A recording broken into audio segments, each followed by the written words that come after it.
There exists a rare kind of soul in this world, a soul born with an unquenchable longing to live truthfully, to love with depth, to exist with integrity that cannot be faked or diluted. These souls cannot pretend. They cannot love halfway. They cannot sit comfortably inside shallow connections or relationships built only to fill empty spaces. For them, truth is nourishment and authenticity is oxygen. Love that does not touch the deepest chambers of the soul is not love at all. It is merely noise. Yet because of this, such souls often feel like outsiders. They walk through life wondering, is something wrong with me? Is my depth a burden? Has my selectiveness become a prison? But as the millionaire rabbi would say, this is not a punishment, it is a calling. The rabbi understood that certain souls are not built for ordinary love. Before they can enter a relationship that mirrors the truth of who they are, the universe leads them through a series of spiritual initiations: loneliness, disappointment, reflection, shadow, rebuilding, surrender. Every heartbreak, every wrong person, every rejection, every season of emptiness. None of it is random, each one is a sacred step in your evolution. And if you've ever been overlooked while others are chosen, if you've ever wondered why love seems to arrive easily for everyone except you, then perhaps your soul belongs to this rare category, because the universe is not withholding love from you.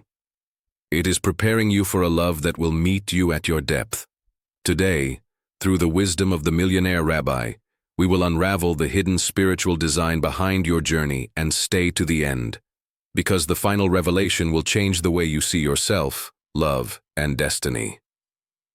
Step 1.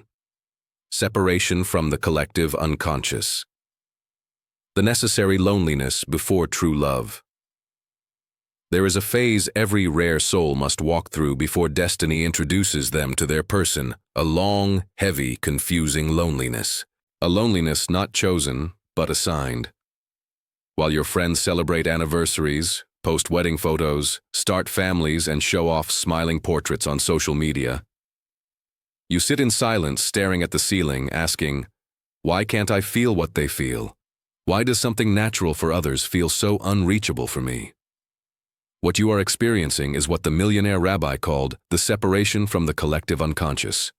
The moment your soul begins breaking away from the standard script society follows. The rabbi believed that most people do not choose their relationships. They drift into them. From fear of loneliness, from cultural pressure, from the desire to appear normal, from the belief that any partner is better than being alone. But for rare souls, this is impossible. To them, entering an empty relationship feels like a betrayal of the soul itself. They would rather endure solitude than sleep beside someone who doesn't touch their essence. Imagine yourself in a crowded room. People laugh, flirt, exchange glances, drink, dance. You are physically present but spiritually absent. You watch them, yet feel miles away inside. Their conversations seem scripted. Their flirtations feel recycled. Their love stories seem like replicas of each other. This isn't you being cold. It isn't you being picky. It is simply the moment your soul refuses to follow the collective script. You are being unplugged from the ordinary. It is painful, because separation always is. You begin to feel broken. You feel behind. You feel like everyone has figured something out, except you. But the millionaire rabbi would say, you are not broken, you are awakening. Most people choose comfort over truth. They lower their standards, silence their intuition, and settle for connection just to avoid being alone. But if your soul rejects this path, it means you are being prepared for something deeper. Your loneliness is not punishment. It is purification. The rabbi taught that a rare soul must learn to stand outside the collective so they can hear the sound of their own heart clearly. If you do not separate from the crowd, you will not recognize your true longing. And if you do not recognize your longing, you will mistake a false connection for destiny. People often ask, why must loneliness come before love? And the rabbi's answer was simple. If you have never stood alone, you cannot tell the difference between genuine love and convenient attachment. This loneliness is the womb of self-awareness. Your soul is being refined like gold, stripped of illusions, expectations, and borrowed desires until only truth remains. Because if you do not know who you are without others, you cannot choose someone who aligns with who you truly are. This early stage feels like emptiness. But it is actually the clearing of emotional debris so real love can find a place to land. You are not lonely because you are unworthy of love. You are lonely because your love is too deep to be rushed. Your soul is not late, it is precise. And one day, when you look back at this chapter, you will understand that everything the universe withheld was protecting you from everything that was not meant for you. This is step 1, and it is the beginning of all true love stories. Step 2. Encounter with the reflection. The activation of anima animus, the illusion of the One. After a long season of solitude, the universe introduces a crucial figure into your life, a person who shakes you awake. Your heart races, your soul trembles, your intuition whispers, "This is the one." The connection feels otherworldly, natural, inevitable, familiar, almost as if you've known them from another lifetime. But the millionaire rabbi warns, be careful. Not everything that feels like destiny is destiny. Some connections appear to reveal your soulmate, but are actually revealing your soul. In the rabbi's teaching, this phase is the activation of the anima or animus, the part of yourself you have not yet integrated for a man. This is the inner feminine he has exiled. Intuition, softness, emotional truth. For a woman, this is the inner masculine she has suppressed. Strength, clarity, decisiveness. When someone appears carrying the very qualities we lack, they enchant us instantly. Not because they are the one, but because they mirror the forgotten part of our own soul. It feels like falling in love, but we are actually falling into a projection of ourselves. Imagine standing before a mirror so clear you mistake your reflection for another person. This is what happens when the anima animus awakens. The rabbi explained that this encounter is one of the universe's most powerful illusions. It feels like fate, but it is actually therapy. A divine trick designed to show you your missing pieces. Let me share 2 examples the rabbi often described. Example 1. The silent woman and the decisive man. A woman who has lived her life letting others decide for her meets a man with confidence and certainty. Suddenly she believes, this is the partner I've waited for. But months later, she realizes he cannot meet her soul, because he was only the symbol of the decisiveness she needed to develop in herself. Example 2. The armored man and the gentle woman. A man raised to never show emotion meets a woman of deep empathy. He feels healed by her presence, believes she is heaven sent. But she cannot carry all his wounds. What he truly longed for was his own softness, the softness he had buried. We all have our version of these stories. We meet someone who feels magical, sacred, transformational. But the transformation is not theirs. It is ours. The rabbi did not say these relationships are meaningless. In fact, he saw them as sacred catalysts, messengers, not destinations. They are the mirrors revealing who you must become before you can meet the person truly meant for your heart. If you have experienced this kind of soulquake, this illusion of the one, know this. It was not a mistake. It was preparation. This is step 2. And it is the most beautiful deception on the path toward real love. Step 3. Self-sabotage. The resistance of the shadow. When fear attacks what love awakens. Once the reflection phase ends, once the mirror of anima or animus begins to fade, the universe sends a new test, one that is far more subtle and far more dangerous. Self-sabotage. This is the phase where the shadow awakens. Your shadow is not evil. It is simply the wounded part of you, the part shaped by past betrayals, childhood wounds, abandonment memories, and the defenses you built to survive. And here is the great paradox the millionaire rabbi always taught. Your shadow remains calm in wrong relationships, but rises in full rebellion when you are close to real love. Why? Because the shadow prefers familiarity, even if familiar means painful. A real, healthy, genuine connection threatens the shadow's control. It threatens your old identity. It threatens the wounds you've used as armor for years. And so, when someone truly compatible enters your life, someone who sees you, respects you, and meets your soul with gentleness, instead of opening your heart, you retreat, you panic, you analyze, you question everything, you find flaws, you imagine worst-case scenarios, you run before they can run. This is self-sabotage. The rabbi called it the heart locking its own gates. Let me share a story the rabbi often told. A woman had spent years alone. She finally met a man who was steady, sincere, and present. He listened. He cared. He didn't play games. But weeks into the relationship, she began unraveling. What if he's lying? What if he leaves? Why is he so kind? What does he want? Is this too good to be true?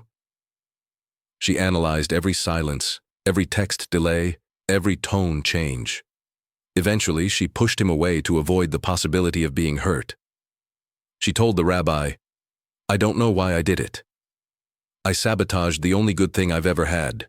The rabbi smiled gently and said, "You didn't sabotage love. You sabotaged your fear of being seen." Self-sabotage happens not because you lack love, but because love requires vulnerability. And vulnerability requires dismantling every wall your shadow built. The shadow whispers, "Don't trust. Don't open. Don't let them in.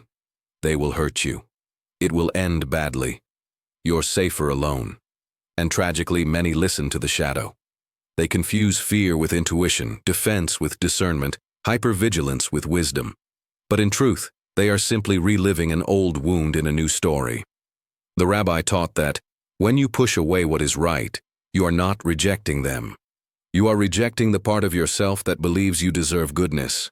Self-sabotage can look like ghosting someone who is genuine, picking fights over small things, becoming emotionally distant, overthinking until trust evaporates, testing the other person endlessly, running at the first sign of closeness, choosing someone unavailable instead, misinterpreting kindness as manipulation. In wrong relationships, you may feel calm because your shadow is unchallenged, but real love shines light into your hidden rooms, and the shadow panics. It whispers, "Close the curtains, hide the mess, reject this before you get rejected." But the rabbi insisted on one truth. If fear rises around a good person, it is not a warning, it is a wound. This phase is not about finding the right person. It is about healing the part of you that is terrified of being loved. Awareness is the beginning of liberation. Once you learn to ask, is this fear intuition or just my shadow trying to survive? You create space between past pain and present possibility. This realization alone can change the fate of your relationships. This is step 3, and it is the battle between who you were and who you are becoming. Step 4, inner restructuring, the complete rebuilding of the inner world, becoming who love requires you to be. Once you stop letting your shadow sabotage your blessings, you enter a stage far more demanding, inner restructuring. If the shadow is the problem, inner restructuring is the solution. This is not merely healing old wounds. This is rebuilding your entire inner architecture. The millionaire rabbi called this the soul renovating its home, not repainting the walls, but tearing them down and redesigning the house entirely. Everything that once defined you must be re-examined.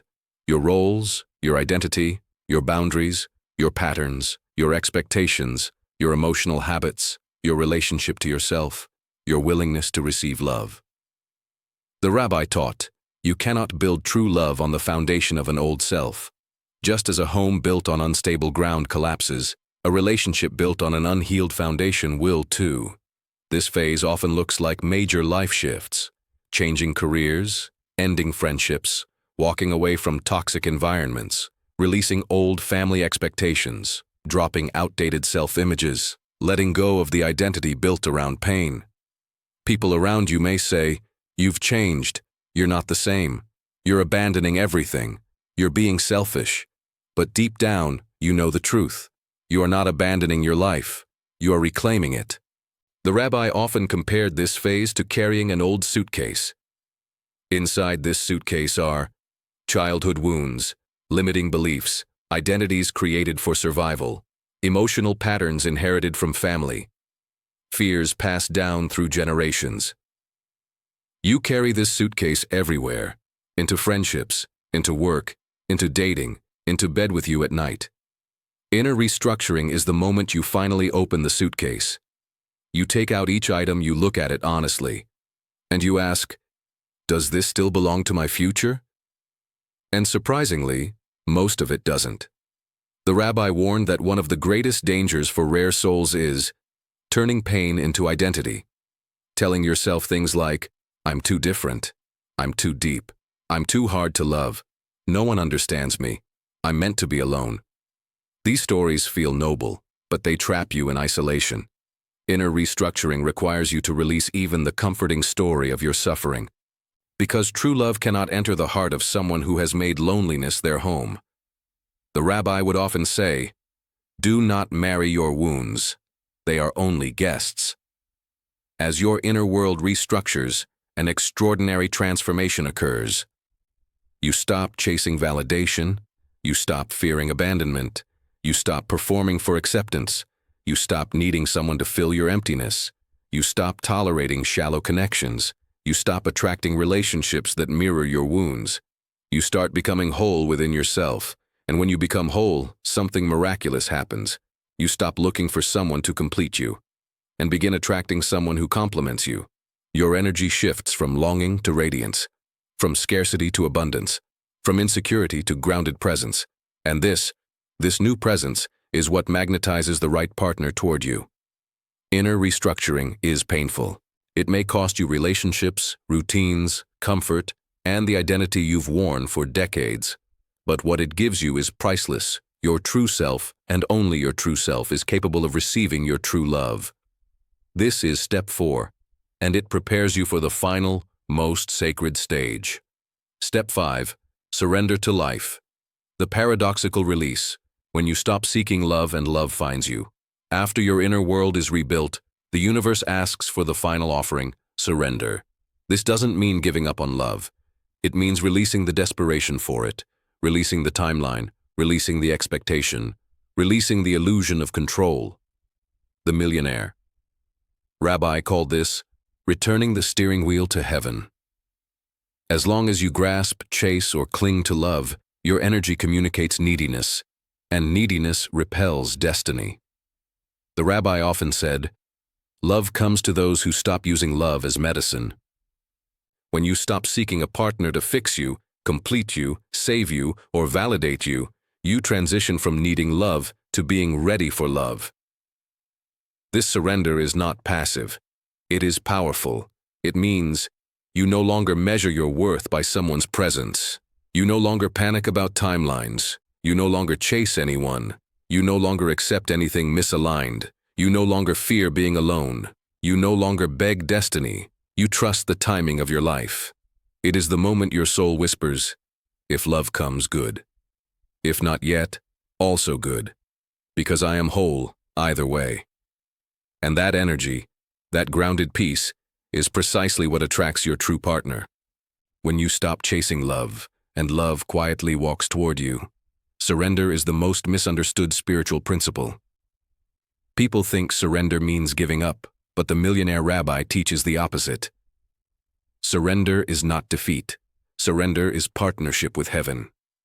It is the moment when you release your frantic search for love because you finally realize you are not missing anything, you are not unfinished, you are not incomplete, you are not behind, you are aligned. And alignment attracts what force cannot. The rabbi often shared this analogy. A man desperately tries to stay afloat in the ocean by thrashing, kicking, panicking. The more he struggles, the deeper he sinks. But when he relaxes, when he trusts the water, he floats effortlessly. Love works the same way. When you chase it, you drown in exhaustion and disappointment. But when you release the obsession and trust your path, love rises to meet you not as a reward, but as a natural consequence of inner peace. The rabbi described surrender as opening your hands so heaven can place the right blessing inside them. When your fists are clenched around old expectations, old fantasies, old timelines, old illusions, there is no room for destiny. But when you open your hands, not in despair, but in faith, you create space for love to enter. The rabbi once told the story of a man who spent 10 years searching for love with desperation. He went on countless dates, tried every app, fell into brief entanglements, and spent nights feeling humiliated by all the effort that led nowhere. Finally, after a decade of frustration, he surrendered. He stopped chasing. He stopped forcing connections. He stopped begging heaven for answers. Instead, he began healing, exploring, traveling, working on what he loved. And on one quiet afternoon during a trip abroad, he met the woman who became his wife. He said to the rabbi, "I didn't even try. I wasn't performing. I wasn't searching. I was simply living. And she just appeared." The rabbi replied, "That is how heaven works, not with noise, but with precision. Surrender does not make love arrive magically. Surrender makes you ready for what was always meant for you. When you no longer use relationships for validation, you no longer attract relationships based on survival. When you stop searching from emptiness, you begin receiving from abundance. When you stop fearing the wait, you start respecting the timing. This is the sacred paradox. Only when you no longer need love are you finally in the state to receive it. Conclusion: the journey of the rare soul. Everything that happened was a spiritual design. Now, let us step back and look at the entire journey. Separation from the collective unconscious. When loneliness purified your soul, encounter with the reflection. When the animus awakened and showed you your missing pieces, self-sabotage. When fear rose to protect you from being seen, inner restructuring. When the old identity collapsed and your true self began to emerge. Surrender to life. When you released desperation and aligned with destiny. This is not coincidence. This is choreography. Every disappointment, every heartbreak, every period of emptiness, every person who mirrored you, every wound that resurfaced, every shadow that confronted you, none of it was random. The Millionaire Rabbi teaches that love is not two people meeting. Love is two souls becoming ready, and readiness is shaped through loneliness, reflection, shadow, restructuring, surrender. These stages refine your soul the way fire refines gold, not to break you, but to shape you into someone who can recognize, receive, and sustain a profound love. Most people never pass these stages. They settle early, cling to illusions, avoid the shadow, fear change, and seek someone to save them from themselves. But rare souls, souls like yours, do not settle, cannot settle, will not settle. Because your heart speaks a different language. Because your soul refuses to be diluted. Because your destiny requires a love that meets you at your depth. The rabbi often said, if your path has been harder, it is because your soul has a higher purpose for love. Not ordinary love, not transactional love, not fearful love, not convenient love, but real love, sacred love, transformational love. A love that mirrors truth rather than illusion. A love built on wholeness rather than need. A love that deepens your spirit rather than weakens it. A love that feels like home, not because it completes you, but because it recognizes you. The rabbi believed that the universe is not withholding love from rare souls. It is simply cleansing them of everything that would sabotage the love meant for them. Because destiny requires preparation. You cannot meet your person if you are still living through the wounds of your past. You cannot recognize your partner if you are still projecting your shadow. You cannot receive love if your hands are full of fears. You cannot sustain love if your identity is built on pain. And you cannot align with destiny while clinging to desperation. That is why your journey has been long. Not because you are unworthy, but because you are being carved into someone who can love deeply, purely, and consciously. If you are somewhere on this path right now, in separation, reflection, sabotage, restructuring, or surrender, know this. You are not behind. You are becoming. You are growing into the person your future partner is searching for, and they, wherever they are growing into someone worthy of you. because rare souls are paired with rare souls. And when the universe finally brings you two together, your journeys will make sense. Your wounds will feel purposeful. Your timing will feel perfect. Your waiting will feel worth it. When love arrives, it will not feel like fireworks or chaos. It will feel like recognition, like breath, like home. And the millionaire rabbi would tell you this with absolute certainty. The love meant for you is already walking toward you. Your only task now is to continue becoming the person who can receive it.